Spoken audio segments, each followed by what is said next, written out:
Hello दोस्तों, good morning और हार्दिक स्वागत है आपका मैथ मास्टर्स यूट्यूब चैनल पे। तो आज हम डिस्कस करने वाले हैं एक क्वेश्चन जो कि है लिमिट का। ये क्वेश्चन कोई पी वाई क्यू नहीं है। ये मैंने एक ऐसे ही क्वेश्चन लिया है, पर ये क्वेश्चन जो है एक एडवांस लेवल प्रॉब्लम जरूर है। बहुत ही अच्छा क्वेश्चन है जो कि लिमिट से है। क्लास 11th का जो टॉपिक है मैथ्स का, तो इसमें प्लेन ज्योमेट्री भी इन्वॉल्व है। तो मैं चाहता हूं आप लोग पहले इस क्वेश्चन को सॉल्व करो, उसके बाद हम लोग डिस्कस करते हैं कि क्या कर सकते हैं इस क्वेश्चन में।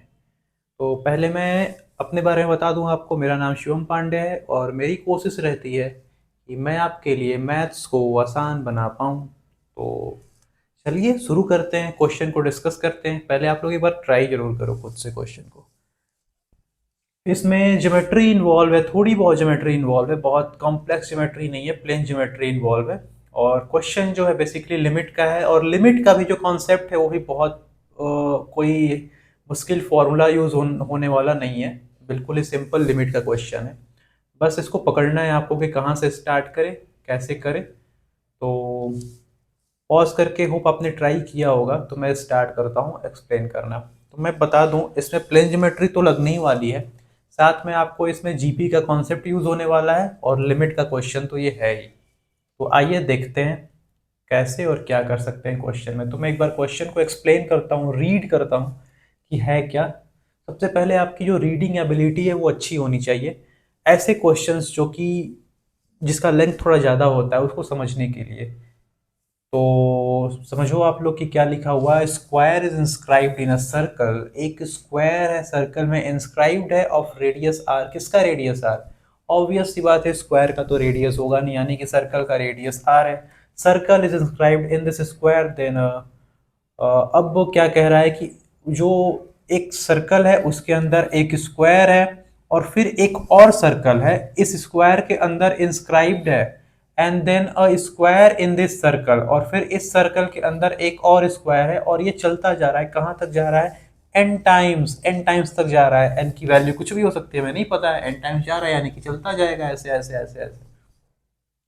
फिर कह रहा है find the limit of the sum of the areas of the squares as n tends to infinity. यानी कि सारे जो स्क्वायर्स हैं, सर्कल नहीं, जो सारे स्क्वायर्स हैं उनके एरियाज का जो सम होगा उसका लिमिट बताना है जब n टेंड्स टू इंफिनिटी हो। तो क्वेश्चन तो समझ में आया होगा आपको कि क्या कह रहा है। बहुत कॉम्प्लेक्स कुछ है नहीं इसमें। तो स्टार्ट करते हैं इसको सॉल्व करना कि क्या कर सकते हैं, कैसे सॉल्व कर सकते हैं। तो बिल्कुल पहले बेसिक से जो इसकी ज्योमेट्री है उसको समझते हैं। तो यहाँ पे लिखा हुआ है circle is inscribed in the square, यानी कि एक स्क्वायर है।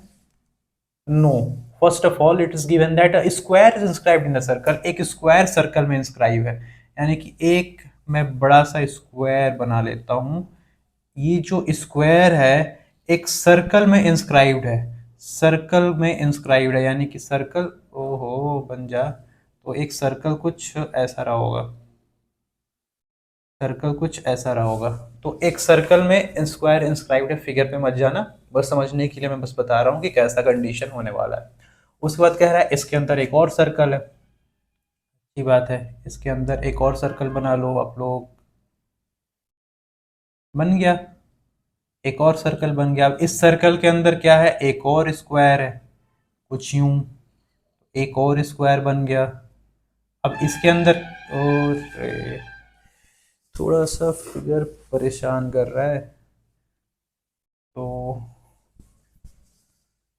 इसके इस सर्कल के अंदर जो है, इस सर्कल के अंदर एक और स्क्वायर है, और इस स्क्वायर के अंदर क्या है? एक सर्कल है अगेन, कुछ ऐसा। और इसके अंदर फिर क्या है? एक और स्क्वायर है, और ये चलता जाएगा। कब तक जाएगा? एन टाइम्स ऐसे ही होता रहेगा। इसके अंदर क्या होगा? एक सर्कल होगा, फिर उसके अंदर क्या होगा? एक स्क्वायर होगा, एंड सो ऑन। तो सो ऑन हम नहीं बनाते, इतने से हमारा काम हो जाएगा, समझ में आ जाएगा कि क्वेश्चन क्या पैटर्न फॉलो कर रहा है। ठीक है। तो बोल रहा है कि जो सर्कल है उसका रेडियस आर है। ये वाला जो सर्कल है, ये वाला, ये बाहर वाला, इसका रेडियस आर है। तो मैं बस बाहर वाले को यहाँ पे अलग से बनाता हूँ। ये मान लो बाहर वाला सर्कल है और ये बाहर वाला स्क्वायर है। ठीक है, अच्छी बात है। ठीक है ना। तो अगर मैं इसके साइड को ए लेता हूँ, क्योंकि मुझे स्क्वायर का एरिया निकालना है, स्क्वायर के सम एरिया का जो सम है, सारे एरियाज का जो सम है उसी का लिमिट फाइंड करना है। तो अगर मैं इसके साइड को ए लेता हूँ तो ये भी ए हो जाएगा, तो ये कितना, ये ए हो जाएगा, तो ये एक राइट एंगल ट्रायंगल बनेगा। तो जो हमारा ये डायगोनल होगा ये a√2 होगा। और ये जो डायगोनल है आप लोग देख सकते हो ये क्या डायमीटर है, इस क्योंकि सिमेट्रिकल फिगर है तो ये जो डायगोनल होगा वो क्या होगा, इसका सॉरी, ये जो डायगोनल होगा ये इसका डायमीटर होगा, किसका, सर्कल का डायमीटर होगा। और सर्कल का डायमीटर है कितना, सर्कल का रेडियस दिया हुआ है r, यानी कि सर्कल का जो डायमीटर है वो हो जाएगा 2r। और ये कितना है, a√2 के इक्वल है। तो यहाँ से हम बोल सकते हैं a is equal to √2r। यहाँ से a और r में रिलेशन आ गया, रिलेशन एस्टेब्लिश हो गया। ठीक है, मैं इसको हटाता हूँ ये इस वाले फिगर को, क्योंकि मुझे अब जाना है इसके अंदर, थोड़ा सा अंदर क्या होने वाला है वो भी देखते हैं। तो अब मैं इस अंदर वाले स्क्वायर और अंदर वाले सर्कल की बात करूं, मैं अंदर वाले स्क्वायर की बात कर रहा हूं और उस वो जिस सर्कल में इंस्क्राइब्ड है उसकी बात कर रहा हूं, यानी कि मैं इन दोनों की बात कर रहा हूं, इस वाले स्क्वायर की और इस वाले सर्कल की। ठीक है, तो इसको मैं मान लेता हूँ a1 है इसका, इस स्क्वायर का साइड। अगर मैं इस स्क्वायर के साइड को a1 ले लूँ तो ये a1, तो इसका डायगोनल हो जाएगा a1√2। और ये क्या है, इस सर्कल का, फिर से वही, इस सर्कल, इसका जो डायगोनल होगा स्क्वायर का, इस सर्कल का डायमीटर होगा। और इस सर्कल का डायमीटर है कितना, इस वाले सर्कल का डायमीटर कितना है, इस वाले सर्कल का जो डायमीटर है वो है कहाँ गया कहाँ गया कहाँ गया, इस वाले सर्कल का जो डायमीटर है वो क्या होगा, आप लोग देख सकते हो। तो ये जो है इस स्क्वायर को टच कर रहा है यहाँ से यहाँ तक, तो जो स्क्वायर का साइड होगा, बाहर वाले स्क्वायर का जो साइड होगा वही इस सर्कल का डायमीटर होगा, क्योंकि ये जो है इस स्क्वायर को ऐसे टच कर रहा है ऐसे। तो जो इसका साइड होगा, ये जो साइड होगा इतना, वही तो इसका डायमीटर होगा। और इसका साइड लिया कितना था हमने, इसका साइड लिया था a, यानी कि a1 आ जाएगा a/√2। तो a1 और a में भी रिलेशन आ गया, a1 आ गया a/√2। ठीक है, तो बाहर वाले स्क्वायर का जो साइड रहा वो रहा a, अंदर वाले स्क्वायर का जो साइड रहा वो रहा a/√2। अब उसके अंदर एक बार और उसके अंदर जाते हैं और देखते हैं कि उसका जो साइड होता है अंदर वाले स्क्वायर का वो a के टर्म्स में क्या होता है, उसको समझते हैं। ये ऐसे हटाता हूं मैं और अंदर वाले स्क्वायर को बनाता हूं। अगर मैं और अंदर जाऊं और अंदर वाले स्क्वायर को बनाऊं और उस वो जो सर्कमस्क्राइब है, इंस्क्राइब है, एक सर्कल के अंदर इंस्क्राइब है, सॉरी फॉर माय वर्ड्स, ये जो अंदर वाला स्क्वायर है, ये वाला स्क्वायर ये है और अंदर वाला सर्कल ये है। तो आप लोग देख सकते हो, क्या देख सकते हो कि अगर मैं अंदर वाले ये वाला स्क्वायर जो है, अगर इसका मैं साइड लेता हूँ a2, तो ये भी a2, तो इसका जो डायगोनल हो जाएगा वो हो जाएगा a2√2। तो डायगोनल आ गया a2√2। और वो क्या है, इस वाले सर्कल का, इस वाले सर्कल का क्या है, इस वाले सर्कल का डायमीटर है। और इस वाले सर्कल का डायमीटर क्या होगा, तो आप लोग देख सकते हो यहां से लेके यहां तक, ये भी तो डायमीटर ही होगा ना। और ये क्या है, इस वाले स्क्वायर का साइड है। और इस वाले स्क्वायर का साइड था क्या, इस वाले स्क्वायर का साइड था a1। और a1 हमारा एक a के टर्म्स में क्या है, a/√2। तो मैं लिख सकता हूँ a/√2, a2√2 is equal to a/√2, यानी कि जो हमारा a2 आ जाएगा, सॉरी a2 जो आ जाएगा वो आ जाएगा a/2, यानी कि हमारा a2 आ रहा है वो आ रहा है a/2। अब यहाँ से हम पैटर्न ढूंढने की कोशिश करते हैं। बाहर वाले स्क्वायर का साइड है a, उसके अंदर वाले स्क्वायर का साइड है a/√2, उसके अंदर वाले स्क्वायर का साइड है a/2। कुछ पैटर्न दिख रहा होगा। हमें मतलब है किससे, हमें मतलब है एरिया से। वो जो स्क्वायर जो हमने निकाले हैं साइड्स, जिन स्क्वायर्स के, उन स्क्वायर्स के एरिया से हमें मतलब है, तो उनका एरिया निकालते हैं हम लोग। और इसको मैं हटाता हूं जो मैंने यहाँ पे फिगर बनाया हुआ है।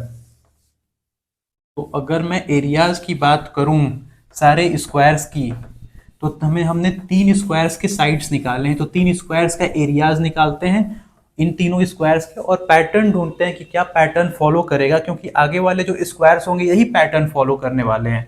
तो ये जो पहला वाला स्क्वायर है उसका जो एरिया होगा, यानी कि a1 जो होगा, कैपिटल A1, वो क्या हो जाएगा a²। उसके अंदर वाला जो एरिया स्क्वायर है उसका जो एरिया होगा a2, वो क्या हो जाएगा a/√2 का स्क्वायर, यानी कि ए स्क्वायर बाई टू, उसके अंदर वाला जो स्क्वायर होगा उसका साइड है ए टू यानी कि ए बाई टू, तो उसका एरिया हो जाएगा ए बाई टू का होल स्क्वायर यानी कि A square by four and so on. ऐसा पैटर्न फॉलो करने वाला हमें निकालना है sum of the areas. Sum of the areas की अगर मैं बात करूँ, एस एन की बात करूँ, तो वो है A square plus A square by two plus A square by four. देख लो पैटर्न आप लोग क्या होने वाला है, टू के मल्टीपल में चल रहा है यानी कि ए स्क्वायर बाई एट, आगे A square by sixteen and so on N times. ये जाने वाला है एन टाइम्स क्योंकि क्वेश्चन में बोला है एन तक जाना है। ठीक है, अगर मैं यहाँ से ए स्क्वायर कॉमन लूँ तो क्या आ जाएगा, यहाँ से आ जाएगा one plus one by two plus one by four plus one by eight plus one by sixteen and so on up to n times. Okay, अच्छी बात है। इसको मैं इरेज करता हूँ, हटाता हूँ मैं, और देखते हैं।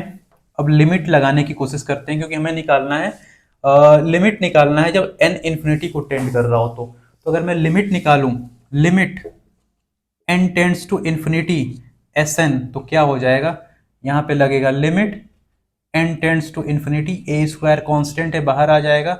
और ये देखो ये जीपी बन रहा है, जीपी बन रहा है जिसका common ratio one by two है, तो जीपी का सम क्या होगा, तो A one minus R to the power N upon one minus R. A क्या है, वन है, तो वन वन माइनस आर क्या है, one by two to the power N upon one minus one by two, ये बन जाएगा। और ये कितना आएगा, तो ये तो वन बाई टू ही आ जाएगा और ये टू ऊपर जाएगा, टू ये one minus one by two two आएगा, टू ऊपर जाएगा तो ये क्या बन गया, ये बन गया टू, जब ऊपर गया तो टू को मैं बाहर ले लूंगा तो ये हो जाएगा two a square, two a square. और लिमिट लिमिट यहाँ पे लगा हुआ है, यहाँ पे मैं लिमिट लगा देता हूँ, limit n tends to infinity two a square, मैंने अंदर लिख लिया, कोई मतलब नहीं अंदर बाहर से क्योंकि इसका कुछ होने वाला है नहीं, मुझे एन से मतलब है। तो यहाँ पे क्या है, one minus one upon two to the power n, इतना है।